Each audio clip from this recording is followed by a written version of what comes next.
नमस्कार, मी doctor Reshma Rajbhoi, gynaecologist and IVF consultant, Satara. आज आपण आपल्या व्हिडिओमधून जाणून घेतोय थायरॉइड म्हणजे नेमकं काय।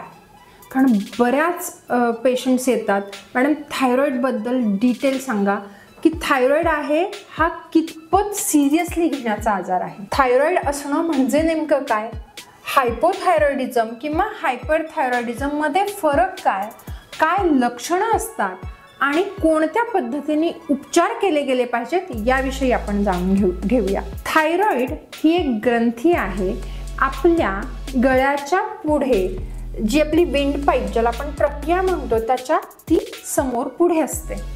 ती साधारणपणे एक फुलपाखराच्या आकाराची आहे। ही जी थायरॉइड ग्रंथी आहे ती T3, T4 आणि कॅल्सिटोनिन हे तीन जे हॉर्मोन्स आहेत, संप्रेरक आहेत, त्यांना स्त्रवते म्हणजे सिक्रेट करते।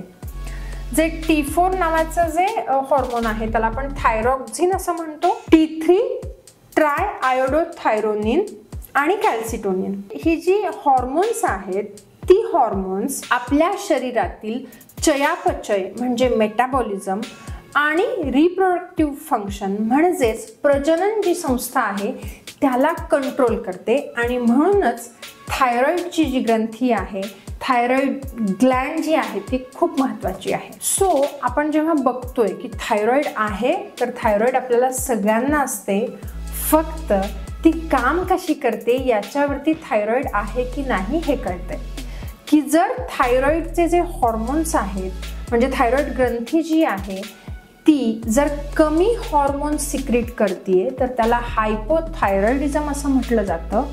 तर जर थायरॉइड ग्रंथी जी आहे ती जास्त प्रमाणात जर हॉर्मोन्स हे सिक्रेट करते तर त्याला हायपरथायरॉइडिझम असं म्हटलं जातं। सो मग काय लक्षणं आहेत त्यांची। हायपोथायरॉइडिझम जर बघितलं की ज्याच्यामध्ये थायरॉइड जी ग्रंथी आहे ती हॉर्मोन्स कमी प्रमाणात सिक्रेट करते, त्याची डिफिशियन्सी असते, तर त्याच्यामध्ये थकवा येणं, दमल्यासारखं होणं, वजन खूप जास्त वाढणं, वंध्यत्व किंवा मासिक पाळीच्या तक्रारी जसं की अनियमित पाळी किंवा रक्तस्राव जो आहे तो जास्त होणं, तसंच वजन वाढणं, बद्धकोष्ठता, झोप जास्त येणं, अशी काही लक्षणं हायपोथायरॉइडिझमशी निगडीत आहेत। आता आपण हायपरथायरॉइडिझम विषयी बोलूयात की ज्यामध्ये थायरॉइडची जी ग्रंथी आहे ती जास्त प्रमाणात हॉर्मोन सिक्रेट करते।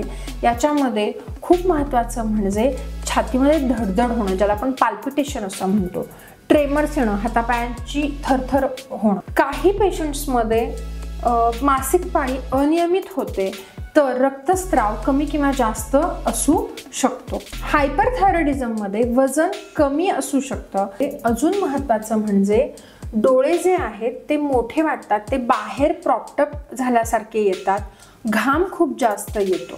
सो जर अशी लक्षणं असतील तर मग आपण काय केलं गेलं पाहिजे, तर थायरॉइड जर असेल तर त्याचं टेस्टिंग म्हणजे त्याचं निदान जे आहे ना ते खूप सोपं आहे। आपल्याला फक्त थायरॉइड फंक्शन टेस्ट करून घ्यायचे आहेत की ज्याच्यामध्ये आपण T3, T4 आणि TSH नावाचं हॉर्मोन टेस्ट करतोय।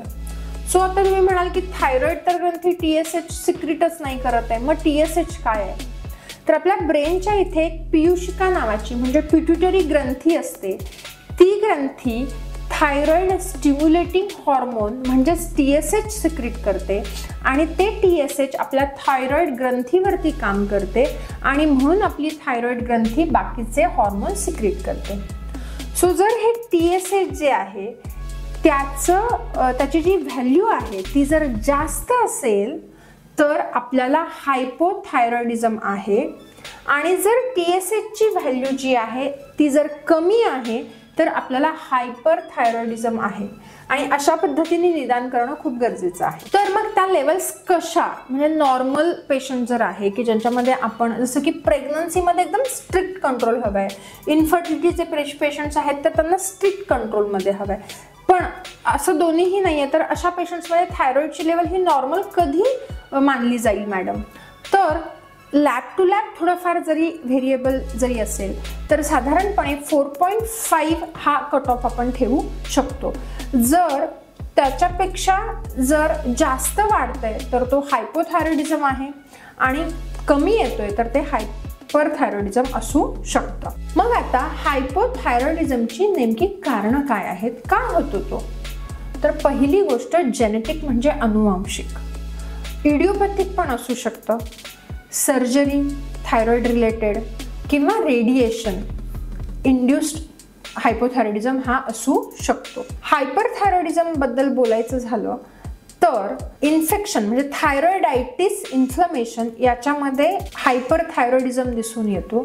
तसंच ऑटो इम्युन म्हणजे रोगप्रतिकारक शक्तीशी रिलेटेड जर काही इश्यूज असतील तर आपल्याला हायपरथायरॉइडिझम दिसून येतो. तसंच हायपरथायरॉइडिझमची मग काय कारणं आहेत, तर इन्फेक्शन म्हणजे थायरॉइडायटिस किंवा ऑटो इम्युन की जे रोगप्रतिकारक शक्तीशी जर काही रिलेटेड कॉजेस असतील तर काही पेशंट्समध्ये कॅन्सर म्हणजे कर्करोग सुद्धा हायपरथायरॉइडिझमला कारणीभूत ठरू शकतो.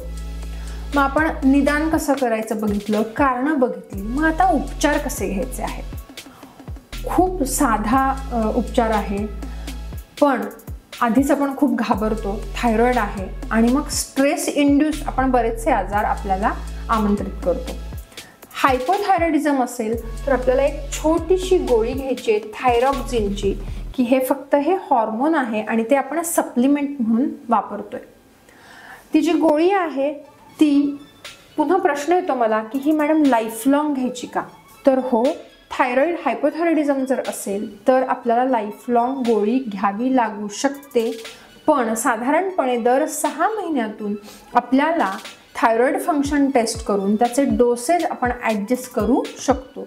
सो एकदा जर डिटेक्ट झालेला आहे आपल्याला थायरॉइड तर आपण ट्रीटमेंट रेग्युलरली घेणं गरजेचं आहे. निदान म्हणजे डायग्नोस्टिक टेस्टिंग दर 6 महिन्यातून एकदा करणं गरजेचं ठरतं.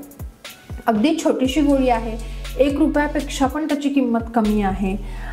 खूप महत्त्वाचं म्हणजे ही जी गोळी आहे ती एम्प्टी स्टमक घ्यायची आहे, म्हणजे कमीत कमी गोळी घेण्याच्या आधी 2 ते 3 तास काहीही खाल्लं गेलं नाही पाहिजे आणि गोळी घेतल्यानंतर 1 तास कमीत कमी काहीही खाल्लं गेलं नाही पाहिजे.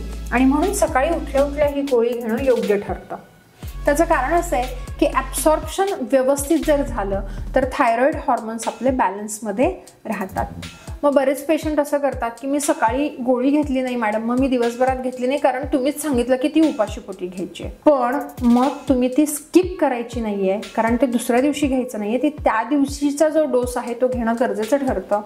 तर मग साधारणपणे आपण ॲडजस्ट करायचं की ॲटलिस्ट 2 तास आपण आधी काही खात नाही आहे आणि नंतर ॲटलिस्ट 30 मिनिटं ते 1 तासभर आपण काही खात नाही आहे. हायपरथायरॉइडिझम बद्दल बोलायचं झालं तर त्याच्यासाठी सुद्धा गोळ्यांचीच ट्रीटमेंट आहे.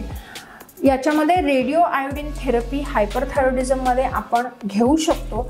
फक्त जेव्हा प्रेग्नन्सी रिलेटेड जर आपण ट्रीटमेंट करतोय तर रेडिओ आयोडीन थेरपी ही कॉन्ट्रा इंडिकेटेड असते.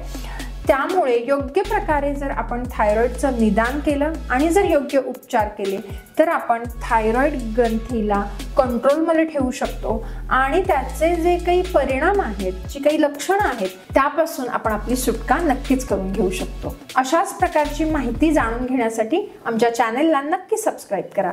धन्यवाद.